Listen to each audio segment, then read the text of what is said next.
Alright, welcome to the Integra Type S. This is why it's an S. You got a manual right here. Now this is like this is basically a Civic Type R, but more luxury. Maybe, I don't know, more adult? Does that sound right? What did you just say? Yeah, so the Type S is a more of a daily car that you can track, and the Type R is a track car that you can daily. There you go. And, you know, the same people that worked on the Honda S2000, the same group of people that worked on the Integra GSR motor, worked on developing the styling and the production of this car. So it definitely gets the accurate treatment, and you'll see, it's a different car. It's definitely a different car. Nice. Definitely feels nice in here. There's no little button on this guy. You just slap it all the way to the right and to the back. Well, damn. All right. We're in this Type S. I'm gonna get these things rolling real quick. All right.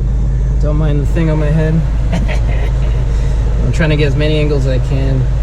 You got it. See what's up, the camera, Jerry? What's up, camera, Jerry? Nah, what's up? So you got electronic e-brake. Okay, I feel that. Nice. Let's we'll just take it easy. Let's see how this car feels. Right now we're in what mode? So we're in my individual setting.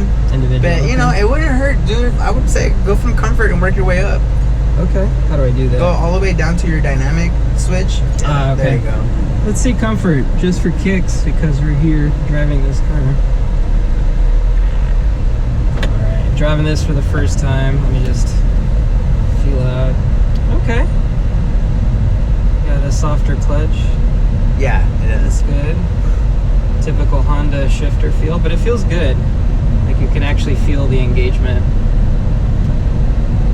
Just the Honda shifter is like a little, you know what it reminds me of? The Logitech shifter. It does. Yeah. It does, with some weight to it. With a little bit more weight. Yeah, like some weight to it. Which is fine. I still use the Logitech shifter, so it's like, you know, close to home. Right. Alright, so if auto rev is on, you said, right? It's on, yeah. So if I just downshift, oh my gosh. That's so and weird. It's like instant. That's very weird. Yeah. Okay. Alright. And you can see why I forgot to do it on your car, where sometimes I would like feather out the clutch and be like, oh, I forgot to blip it. Right. But I honestly like it so much, and I take my pride aside, and I'm like, you know what, I could heel toe. I got a truck for doing that, and it's actually, that's why it's an Acura. It's luxurious to take that off, you know. Yeah. Alright, so I just switched to the sport mode. Yeah. So what's the major difference here? So the suspension's a little stiffer, and it opens up the valve on the lower side. Okay. And there's no pop and bang tune on this thing, but it's a little bit throatier exhaust, a little stiffer, a little different mapping. Okay. A little mapping, yeah, and it gets a little more aggressive. Okay. And this is noticeably faster, yeah. Definitely. Yeah. Oh, this is what power feels like? Yeah, this is what it feels like. And so, if I went to Sport Plus, what would be the major differences? It would be stiffer. Yeah, the stiffest it could be. The steering wheel, it tunes a little bit, and then you get like Type R gauges that are like reminiscent of the Integra Type R of the day, where it's like red with a yellow needle. And then you get the nice advantage of the sound of the exhaust system. You get pops and bangs. Nice. Yeah. I do feel a little torque steer. Yeah, it does. Like it's a little there to give you a little characteristic of it, right? Yeah, lets you know that you're on power. Exactly. Grip the wheel a little bit more. Okay. I like it. So I can already tell, obviously, sport mode wakens up the car a bit more. Comfort is a little bit more just, you know, you're cruising down the street, you're just calm, you don't want all the noise. Right. You generally just want to be chill. And sport has a little bit more to it. Okay. You can feel that it does wake it up though. Like it's a little easier on on comfort mode. The throttle's a little more forgiving, like going over speed bumps and stuff like that. It's not touchy. It doesn't like upset the car. Okay. playing around with your throttle and power band because I can feel like when it goes below 3 a little bit, kind of fall out of boost slightly. Yeah. For it to spool up quicker. But it definitely feels planted. I'm just trying to get used to your car's behavior. I think I might have like left something rolling around in the back, but we're good. We're good. My trunk is the same. It's pretty hard unless you have it taped down. Let's see what it feels like. Probably don't need this downshift, but I'm just curious.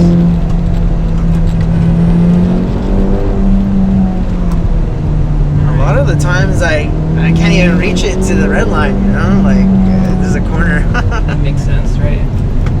Yeah. Okay. So Sport is cool. I like it. Let me get your... Yeah, it's too noisy. Sorry. It's okay, I got it. So Hand now, secured. thank you. Sport. In the Sport Plus. Sport Plus. So in a second. We'll get some pops and bangs here. Definitely feel it a little bit more spicy. Okay. Stiffens up the suspension, right? It does. Okay.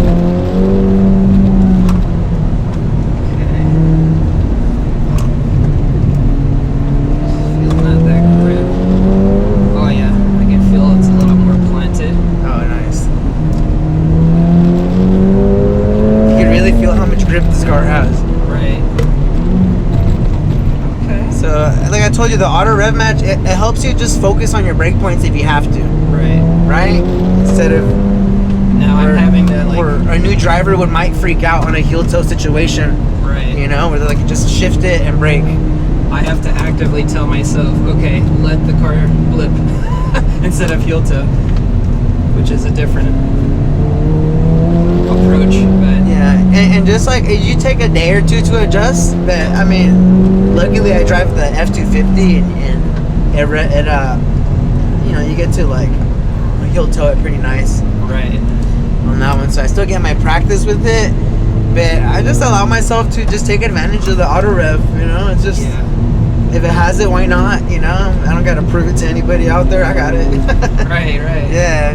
I noticed it has enough torque in third, but not as responsive, of course, because I'm not in the Boost range. power band. But I mean, it has torque. Don't get me wrong.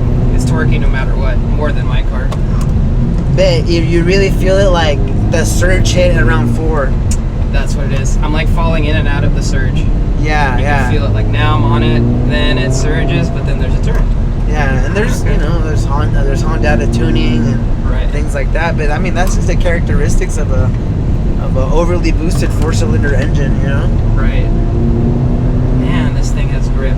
Yeah, you know the seats over here. Your Terreno had better seats. Ah, interesting. Okay. Where I feel like this is like more for comfort, but you know it's doing just enough of holding me on here. I gotta grab onto the shit handle, the shit handle here, because like, and that's where people give it a lot of slack on this thing. It's like, you know, HRC, right? Honda Racing Company or whatever. Like their new like HPD, their new like performance division, right? Right.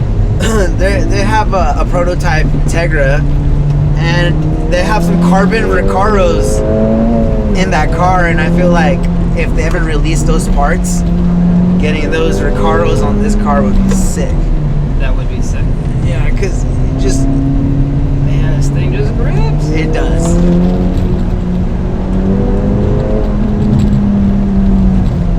Just trying to stay on its nice side. It's the front wheel drive king. Hey, look at the switchbacks. It eats them up like nothing. It doesn't drive like how big it is. The car just wants to rotate so nicely. Yeah, I have to muscle it a bit more, but it kind of reminds me of the Z, where you're just, the steering wheel's heavier. You can feel a lot more feedback through it. Requires some, you know, forearm muscle, but you know, it's predictable. Staying within its limits, of course. I'm not trying to go ham here, but like I can understand the car's dynamic. Oh, dude, this is beautiful. Nice. There's an opening coming here. I'm enjoying just hearing it. You know, it's revvy even being a boosted engine, it still sounds like Honda Revy. Just kind of cuts off a little early, you know, 7,000. Okay. Okay, it's not bad. Let's see. Now, auto rev match is still on. Yes, sir. I'm gonna have to be parked to take it off of it. Okay. I'm kind of curious what it feels like off. Yeah, you get to see how light that flywheel is then with it off. You know? Maybe we'll do that. Let's see if we can find a nice little non-dirt, non-gravel patch. I mean, this is pretty chill right here. If you gotta just watch out for that big old rock. Right here, just go in there. Just casually get Yeah, in here. Okay. Okay, let me see if I can figure this out. Watch. You got it all parked? Yeah? Yeah, do I have to put it in park? Just to be on the safe side here. Okay, cool. See if you can do it fast here. System updates. Vehicle settings. Okay. Driver assist. I think it's this one. Driver assist. Head up warning. Blind spot. Rev match system, right? Yeah. I'm gonna move my seat slightly more. Okay. Okay. Okay, so it should be off now. Off? Okay. Yeah. Let me see here. I'm gonna move your mirror slightly just because. Yeah, it's off. Rear sensor setting. Okay. Alright. All right, man. It's it's go time. 11:11. So reverse is all the way right. Okay. Oh yeah. Oh, it's off? Okay, cool. I think it did it automatically. Did it? Yeah. Oh, okay. That's cool. I didn't know that. It's a nice little feature. Yeah, opposed to like dragging the brake the whole time. Right. All right. Sport Plus auto rev match off.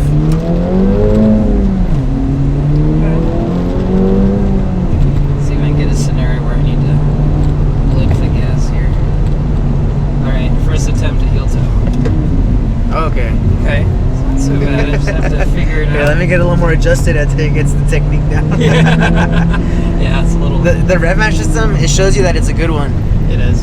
It is. It's like instant.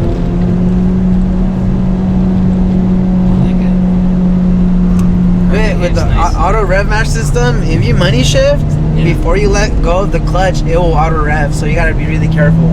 Okay. Like for opposed to like when it's like the auto revving is off. Right. Like you know, it's not gonna like before you have a chance before you disengage the clutch. Right. You know, to save yourself from money shifting. Okay. That makes sense. We'll try it here. That's good, and you get a little purple. Yeah, I like that. That was nice. Yeah. It's a solid car, dude. Acura did great with this car. It'd be cool one day if you get like a Type R to see them back to back. Right. You know, but you know, this really just improves on all the things that people complain about the Type R, on what you're getting for the money. I mean, you know, in Type R, you have a manual seat. You know, you got all these things where, you know, this car only weighs 30 pounds more. Okay. And you know, it's probably like maybe like 2 inches longer wheelbase or something like that. What's the total weight of this car? This is like 3,200 pounds. 32. Okay, it's not bad. It's actually, I feel like it's light by today's standards. That's like a stock Z. Right here, these turns are so Okay. nice. Throttle's pretty responsive. Yeah. That's pretty doable. So heel toe is doable. I like Yeah, one of the features they told me, you know, it was like the salesman actually knew a couple things about the car. He's like, I don't know how true it is, but this one has a slightly lighter flywheel than the Type R. Okay. Yeah. I guess you'll have to do some digging to figure that out, right? Yeah. Yeah. But yeah, it feels good having to grab the OSHA handle the whole time. Like it's, there's so much grip that he calls for better seats. But it's like, how many Type S owners are, well, you know? You actually drive it like this? I think a lot of us do, actually. Okay. I would like, that would be great. I think a lot of us actually do. Watch out for that big old rocker there. They got like a couple. Oh, you get a little tire squeal here and there. Okay, are you hearing it? Yeah, I heard it. Yeah. That means I'm approaching something. I'm curious what the stock alignment is. I mean, either way, I'm not out driving it, so I'm just staying within. Well, one, my comfort.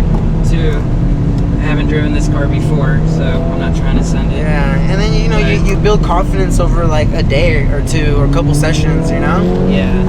I mean, it's doing amazing so far. Like, Yeah. I got right in it. I had anticipated what the feel of how wide the 265 on the Michelin Pilot Sport S, right? That's what you have. Yeah, and you get to see like side-by-side comparison of the same tire, just different specs. This is a little wider, smaller sidewall, and on a 19-inch tire opposed to 18. Right. Right?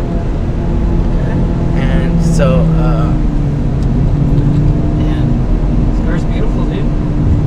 This is a perfect everyday commuter track if you want to. Canyon carver like daily, honestly. It has enough power, and I'm sure you can attest to all the creature comforts. oh But, yes. man, like, honestly, I would get this just for the uniqueness. I know people love Civic Type R and there's a huge rant over the Honda badge, but personally, this is the same thing. If anything, you get a little bit more versatility. I'd prefer that. And then you stick out. Yeah, yeah. Thank you. I agree. And now that, like, do you get a chance to review cars back to back often, or get to sit in one and then? So, because do you feel a big difference now hopping from different car to car? Yes. You have a lot more tire than I do. Obviously, the 8.6 is lighter. It's more agile. But considering that this has more tire for the weight, it's not as bad as you would think. I think I mentioned I just have to muscle your car a little bit more. So there's more forearm strength and just knowing that, okay, if the car is needing to rotate more, I just need to chuck it in more. But so far, like here, just chuck in and then switch back, like it'll just do it. Yeah, what do you? Yeah. I tapped the brake just a little bit in case I needed the rotation or front end grip, but honestly, like, now I'm feeling the rotation of the diff. Man, okay. Nice pop. Just feeling little techniques with this car, right? And these roads are perfect for it. It is. Honestly, if you look at the car, it's a pretty good sized sedan, but once you drive it, it doesn't feel like it's as big. You kind of forget about how long that wagon is behind you, you know? Like, yeah, like you got a big butt, but that booty rotates, dude. It moves. you know, and if that's what they got to do in 2025 to make cars like this, I'm like, throw the 2 extra doors, man. Fuck it. Heck yeah, dude. You know, and at the end of the day, it's really practical, which is like kind of a head scratcher, because yeah, like there's nothing beats the styling and the aesthetic of a coupe, right? And you know, you could more compromises and be like, okay, because it's the styling and it's lighter, but I mean, Hello, Trino. hey. Nice. This is my cool down lap here. So we already know we're near the bottom. Man. Yeah. So I'm sure this is the first time riding passenger in your car. It is. I just like you, Ryan, I don't let other people drive my car. We're both very picky, and we make exceptions only to those that we trust and that are really in our circle, you know? 100%, dude. I mean, we're also in a really good road. We've seen more cyclists than cars. Yeah. So, Which is just a beautiful perk of like living out here where we live, you know? Man, this is AC is good. AC is good. The sound is like the music. When the sound hits, I can hear it's like it isolates you so well. You could take a business call in here and put it in comfort mode, and you're just cruising in traffic, and you downshift into second gear when you're merging into the 91, and it's not a big deal. It's like it's chill, and it is a head turner, and you know, you do get the respect from the Type R guys, but even a little more so because they look at you and they knew what you had to do to get this car. Yeah, right. You know, we both know we got to do it. Takes a little bit more hustle. It takes a little bit more, but yeah. Man, Jerry, I man, I'm so grateful. I'm just kind of lost for words of just not just the gratitude that I feel, but also the trust that you have. It really kind of humbles me that you're able to just hand the keys over and let me drive your car. So for one, thank you. Yeah, absolutely, dude. Yeah, my pleasure. I mean, you did the same thing, and we both, it goes unsaid with the both of us, you know, because we just get each other like that, and we built that trust over time, and yeah, I'm excited as like, you know, as we share our vehicles because we know we're both capable of, and we both are very respectful. Yeah. And yeah, dude, I mean, as we get more cars, you'll get to try them out, you know? So look at this cool view right here, rolling up to your car right here. What a beautiful silhouette. Heck yeah. Look at that. That deserves a picture. Let's see, where's a safe place to roll in here? Yeah, it's okay. Honestly, anyone that's in the market needs a 4-door, right? Because not everyone could do a 2-door. I get it. You want something that, one, you can daily, but two, you can enjoy. I'll put it in your back gear mode. Something you can enjoy every day, where one, it's you need to have the creature comforts, right? I know some people need, like, you need seat warmers, or you need maybe Bluetooth. Well, every car comes with Bluetooth now, but like very specific features. Like I haven't really ventured ever into the Acura brand much, but I know that they just add a little bit more extra in their brand, how they equip the car. Like this car, Jerry was just showing me a little bit, like you can just switch so many different modes, not with just drive mode, but you can just set like little individual things that probably is what differentiates you from getting a Civic Type R to this car. If you want that more creature comfort type car, like if you're looking strictly at just performance, you're a specs type of person, you're looking at paper, obviously, like, you know, you can make your decision there. Or if you're just all about aesthetics, fine. They're obviously very different looking cars, but personally, I would choose this car, because I mentioned earlier, simply just because it's unique. There aren't as many as them. This is a little bit more specific to North America, or maybe the United States even. And yeah, North America, you're right. Mm-hmm. And they cater to this demographic, knowing that these certain types of people will buy this car, probably will drive this road like we just did today.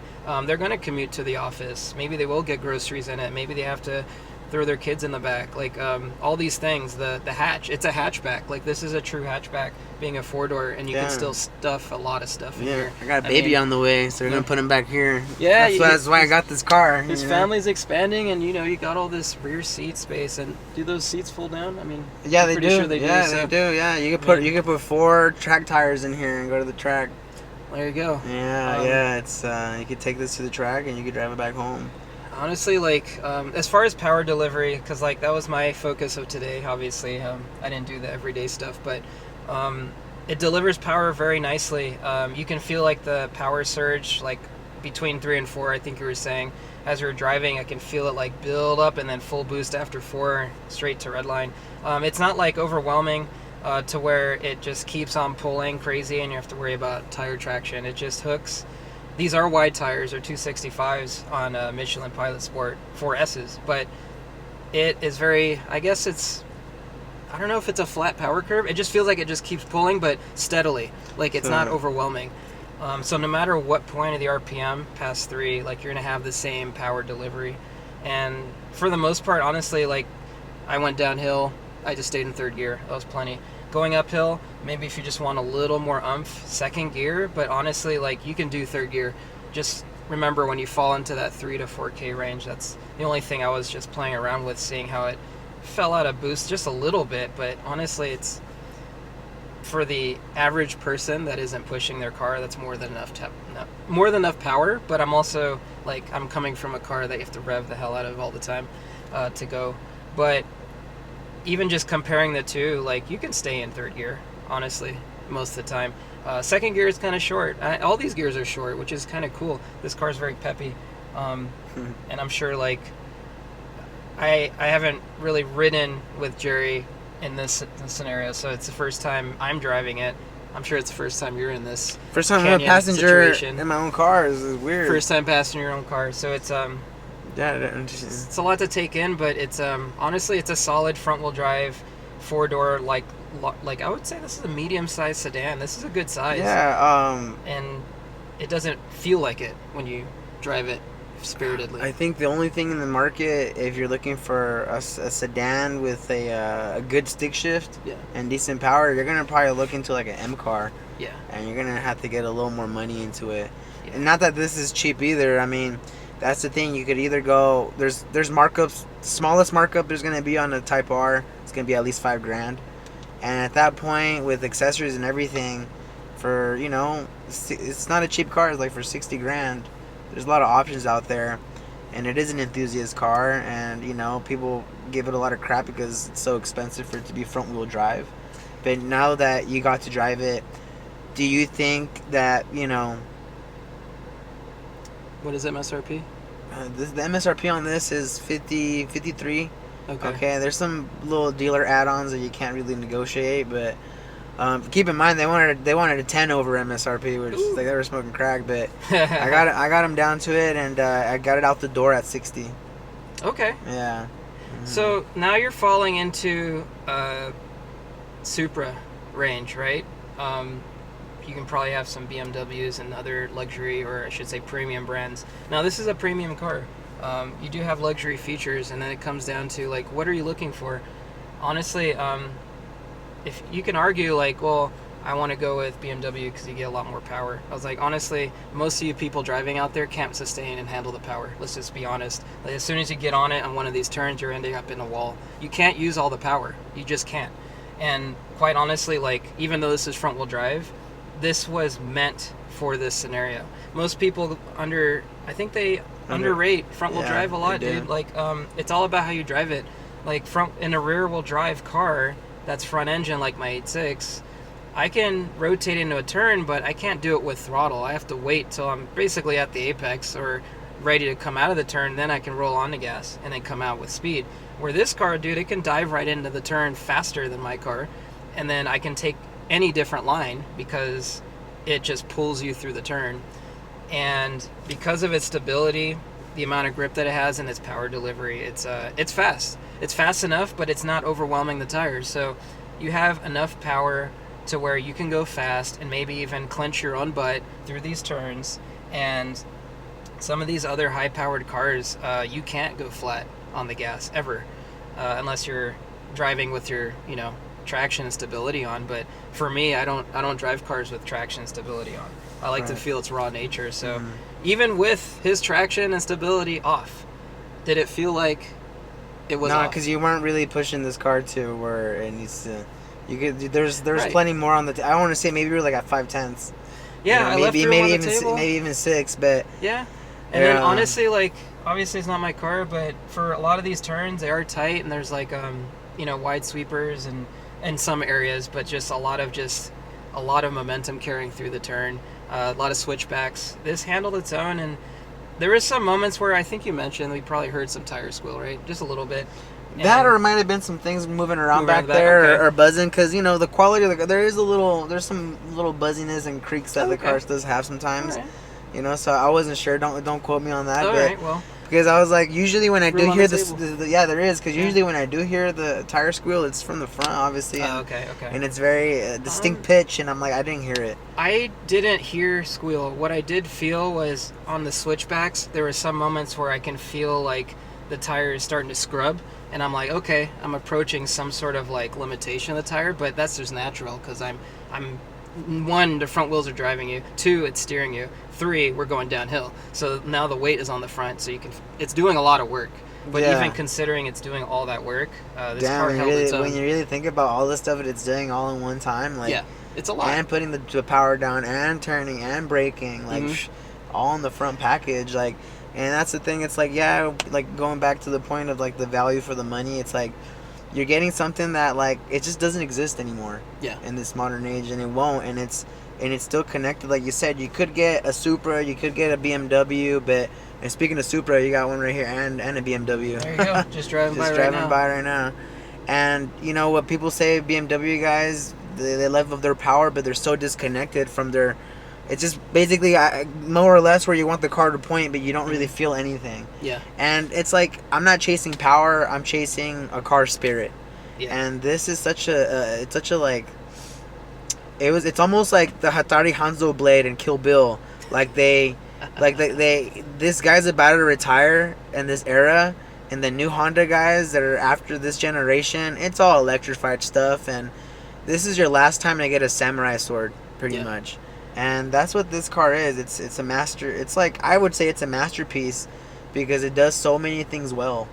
And we're okay. Maybe you can get into like a Mustang GT, all that. At the end of the day, like all you're ever gonna need with this car is just tires and oil change. Yeah. It's a K20. Yeah. It's really easy to maintain. This is actually more reliable than the SI version. Yeah, the 1.6 boosted one that they have, like that thing has all these problems. The K20 is just like, it's like the same like type of. It has as much history as your EJ, right? I think that's EJ, right? Or what no, that's an FA. FA 24. So it's a little bit different. A little different. Yeah.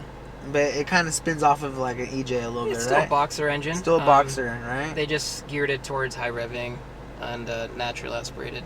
There's little differences in the block and the head, but yeah, I mean, honestly, on that note, like, if you want something that's just well-rounded, everyday car, I know for some of you might have families. Obviously, probably Supra won't work.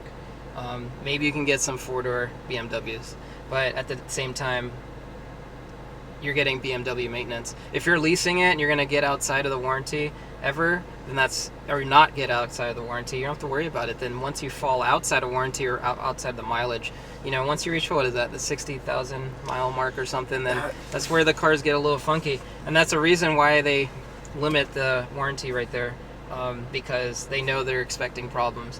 But you have a Honda essentially in this car, so for a lot of that Honda reliability is pretty damn good. Yeah. And then parts and maintenance is pretty minimal. So I would say if you just want a car that you keep for a long time, like this is a lifetime car. This is a forever car for me. Yeah. Yeah, I think this is like it's like me going into the dealership and buying like the equivalent of going in the 90s and buying a Type R. Like I'm just not gonna let this go. On the other hand, actually, I'm more like inclined to try to get like a Type S collection, especially the old ones, like the CL Type S, or the TL also Type S, which the styling is. That's cool. It's it's like I'm really like surprised by the Type S treatment. Like even the NSX has a Type S, which is kind of crazy. Because nobody bought NSXs, let alone a Type S NSX. Well, but like the Type S treatment, it actually does something opposed to like Subaru when they do like the TS treatment or something. It's like,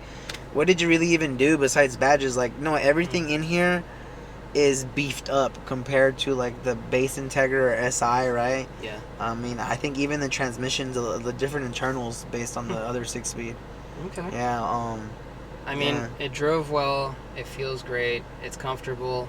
And then when you're in Sport Plus mode, it's actually pretty sporty. Like it feels pretty tight, like my 8.6. And I would say if you are looking for something that is unique, like this is a car that is unique, and if you can afford that range of price, it might be worth considering. This is a fun car. It does a lot. Like it's Toge approved. So, Toge approved. Toge approved. Oh yeah, with the Japanese sound on there. Yeah. Thanks, dude. I really appreciate it. Oh yeah, dude. Let's get it. Till next time, guys.